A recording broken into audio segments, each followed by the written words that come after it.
Okay, Henry, you didn't use your 20 minutes, so we give you $5 and change. Okay. I want to catch up. And, let's take it. Fred? Yeah, could you just, I think, the utility to the user is pretty clear, but can you talk more about kind of the product and the depth of, domain expertise that went into it and how, easy it could be to replicate, and contrast it with just a, real sophisticated alerting product or workflow product? In the current competition of asset management programs that companies may use as part of that, and in asset management facilities that leasing companies will provide, although that's like watching the fox watch the hen house for you, there are capabilities for people to use a system, extract the information, and look what they're looking for. However, none of it is proactive. This particular system is designed to be the reminder. We're the nanny that is going to make sure you don't forget. So initially, you give us the information that we need. We're going to scrape it and put it into our system. It generates a series of escalating notifications, and it depends on how you respond. If I send you an email, you get it, you go to our website, you see what the problem is, you take action on it, it communicates back to us, we know you've taken it, and you're done, you're done.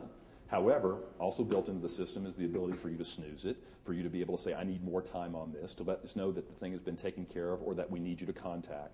So there's a whole process mapping of blocking off the exits and the problems that people have had in the way they do it internally. The real key is that we are focused specifically on doing that for you.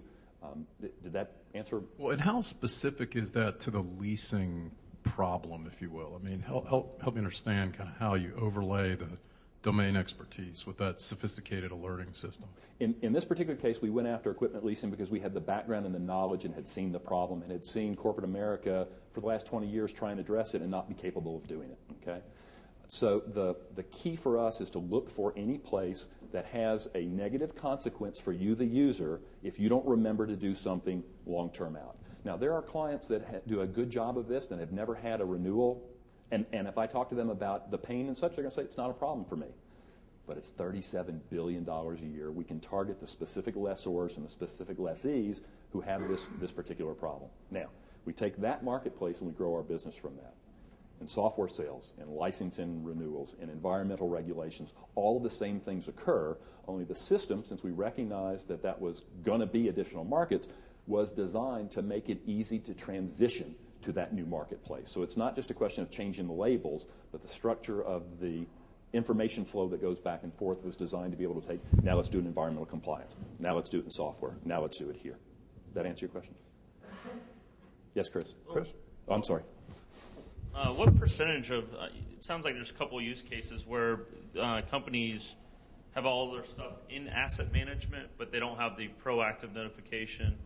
And then there's you made an example where they don't have any of the leases actually being tracked, and it's contracts floating around in the company where people have left and those get lost. What is there a breakdown between the two? And then ultimately, is there I guess the second question would be, based on if there's enough people that are actually tracking it within asset management, do you guys see your service APIs tying into pre-existing asset management systems and just being an extended notification system?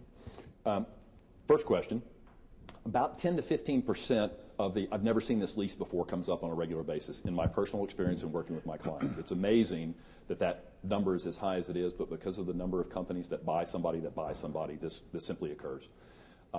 Secondly, the percentages of people even who track asset management that have probably less than 15% of America's corporations actually have an asset management department or an asset management group. That's personal anecdotal information. And even the ones that do are so busy trying to just hold the overall scope that this problem, even though it is large financially, is small for them on their list of 150 things I got to get done today. So the cost associated with outsourcing this particular function to somebody else, as long as it's done in the right method, and we believe we've done that, makes absolute sense. Again, every client that we talk to, the fourth client that I went to, now I know exactly my pricing. This is all working. Boy, this is sweet. And he said, great, we have this $200,000 worth of PCs. We want to do that. And, oh, by the way, we have $3 million in software leases. Do you do that too? I went, sure. He said, well, how much would you charge me? And I applied, and he went, I'm not going to pay that for that. So we realized we needed to structure in the right marketplaces the right cost ROI so the client goes, this is a no-brainer. There's a problem I'm having. I know that I'm having it. I don't have to educate you. You already know that it's happening. And here's the cost to fix it. And here's somebody who's dedicated outside your organization to make sure you don't forget. And that's been real strong for us. Did that answer your question? Thank you. Adam? Actually, to follow up on that, I mean, talk a little bit about the pricing, because the amount of work that's required for that $1 million equipment lease seems to be the same as would be required for a $10,000 lease. It's identical the same. Now, however, just like from an insurance model, the cost for failure is dramatically different. If you miss that $1 million lease and have to pay $225,000 versus missing that $10,000 lease and paying $2,200. So although the cost associated from our perspective of protecting one deal versus the other is virtually the same, the value to you is different based on making sure you don't forget that. So we ended up with a pricing model so far, and it's flexible, that instead of being a straight line going up, is a curve this way. So that initially you have $100,000 cost you $3,500. And then we charge 1% above that going up to, so $1 million is $12,500. $2 million only adds another $10,000 to that. How do you respond to the guy who says, well, wait a second, for $12,500 for $1 million equipment lease, I can hire a body and tell them to do nothing but, watch these 6 leases for the next 5 years, and you've got the easiest job in America? You certainly could, and companies theoretically have done that in America, that they assign it to someone, yet each of these companies is spending a total of $37 billion. So it's not working today. The response to someone who doesn't have a problem and says, that doesn't make sense to me, is, you're right, it may not for you, but I know that the market is there and the people who are sensitive enough that they're willing to pay for it. Some customers are going to go, great. Some are going, no interest. Cynthia, do you have a question? Yeah, this goes to your potential liability litigation risk. You said you have a money-back guarantee, but you're only giving back your fees. If you miss their date and as a result they end up having to pay these default penalties, that's big dollars, and they're relying on you. I assume that there would be litigation. What's the risk of that? There's certainly the potential for litigation for anyone who sees this as an insurance type of guarantee. So the contracts will be written very carefully that require the right participation on the client side to be able to do this. It's an expectation and a statement by us that we feel comfortable enough in our process that we are willing to guarantee. Now, I didn't start off offering that guarantee, but when the first customer says to me, how do I know you're going to be around? How do I know you're really going to be able to do that? The answer was, we'll give you back a money-back guarantee. The contracts will have specifically in them a denial of litigation against this. It will be if we don't do what we say we do, our maximum exposure and risk will be giving you back your money. And again, this was a marketing addition into the system to make people feel a little bit more comfortable. Tom? If you're underwriting $1 million of leases and getting $12,500 for that, with a direct sales model, it's a very expensive way. I'm trying to figure out if you can really make good money if your customer cost of acquisition is going to be reasonably high with the direct sales model. The initial seeding of the marketplace to explain to people what we're doing will require sales calls. The independent agents who already have the relationships that can do this over the telephone, and our ability to get to a customer one time and convince them of that, it becomes a self-perpetuating model. Customers simply, every time they get a new lease, they enroll themselves on the website. Customer service rep takes a look at it, makes sure, sends back, yes, we got the data, here's what you sent to us. But our direct sales cost should continue to go down over time, where initially we need to do the missionary part, but once it's done, customers should be able to redo. One of our customers does that now. Just every quarter, a contract comes over, the leasing company pays us, we take the information, we put it into the system. Mark? Yeah, it's similar since it's a national marketplace and pretty large. How do you go about building your distribution channels or your direct sales force, and who do you target? And, is there ways to go after that more effectively? One of the nice things about my experience in the leasing business in 30 years is it's a very tight industry, and I know most of the people in it, and they know me, and there's a merry-go-round. People change from company to company until they break out and get on their own. I've already talked to a handful of people who are interested either in coming on board with us or reselling this as an independent agent status from their perspective. So the cost to grow that I don't think is too high. The UCC1 database we talked about, we also have the breakdown from the Department of Commerce of geographic by state and by industry where the most leasing is. So we can target the top 10 geographic states. Here's where our leasing is. We pull them up by specific lessors that we know are egregious, and we go after that guy who's already been burned. When we call him, he'll already know about his problem, and hopefully we're a solution that he's been looking for. Chris?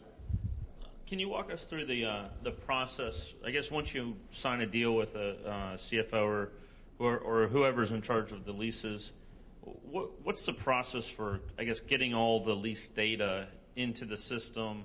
I guess in the two different cases you've outlined where it's been tracked, how does that walk us through how that works? And then it sounds if it's untracked and they don't know those leases exist, did you solve that solution? I have to say it's an excellent question. The first part of the question, the answer is fairly simple in terms of being able to go after the right clients in the right place to be able to pick up that particular move. When I go to a client, I can look ahead of time in the UCC database, and for example, I can pull up the leases that are more than 3 years old that are still on lease. So I'll know that those particular. I can go to a client and say, I know the following leases have already expired, that you're already in a renewal basis and you're doing this. When we go to clients now, and this is a derivation of the business that I was doing already in asset management, and clients would say to me, we need to get a hold of all of our leased assets, and we don't know where they all are. One of the things we do is pull up the database by leasing companies to come back and look for this particular company to see if there are any leases that have been registered that the company itself doesn't know about. So you can discover those as well. Theoretically, when I go into a client, I should know more about his situation than he does. Cynthia? First, I just want to tell you how pleased I am that our data is useful to you. No, thank you. But I have another question. How do you keep up with your contact? I would assume you have the same problem keeping up with your contact that the company does, if they leave or get merged or whatever. So how do you make sure you're notifying the right person? Right. Just because we signed up with us, people aren't going to change. They're still going to change jobs. They're still going to quit. They're still going to move. As part of that escalation, as part of that information two-way communication, we send out on a regular basis to our contacts by lease, and we have that struck. You still there? Things are going. Here's the next thing. Please contact us back. So we are touching base on it's almost like going to sleep at a hotel and setting a wake-up call. Okay? The important thing is to make sure you get that wake-up call in the morning so that you're not late for your appointment. That's what we're focused on, making sure that you react in time. But also in the escalation process, we don't keep pinging the same person. If we don't get a response, if they don't go to our website, at contract time, we establish basically a chain of command within the escalation path so that if the first person doesn't respond, then we again contact the first person, but we also include a second person, and then the third time we'll include yet another person, and then ultimately the secretary of the corporation will get a registered letter saying, we've made every effort to contact you, we need a response or you're going to incur these penalties.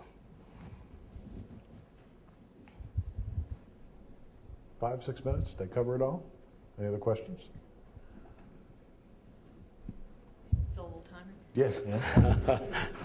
Who cut your hair? Still, I'm hung up a little bit on how you get to the customer efficiently, and I think it's tough to do point solutions when you're not part of an asset management or some other service that's being supplied. But maybe you could talk a little bit about, is there an efficient way to get to somebody who's had a problem? Because this seems to me as though it's the kind of thing that a customer is not going to buy, is not going to put out money for unless they've had a recent problem, and that's going to be the warning to. You make a good analogy, and one of the things that I think of is backing up your data on your personal PC.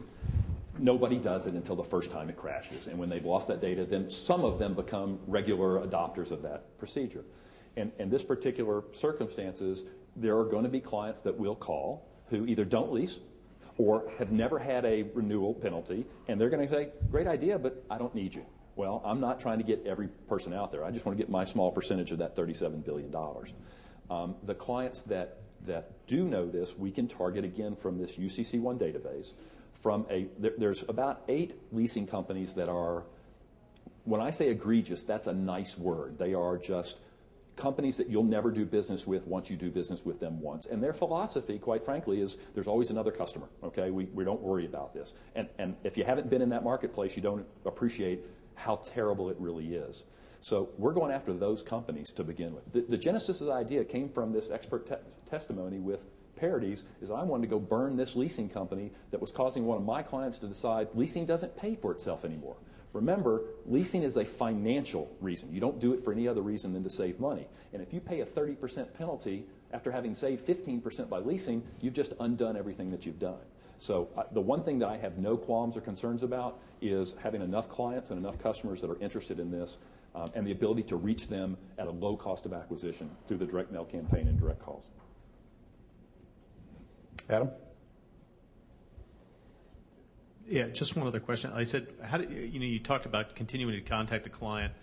How do you know what notice to give?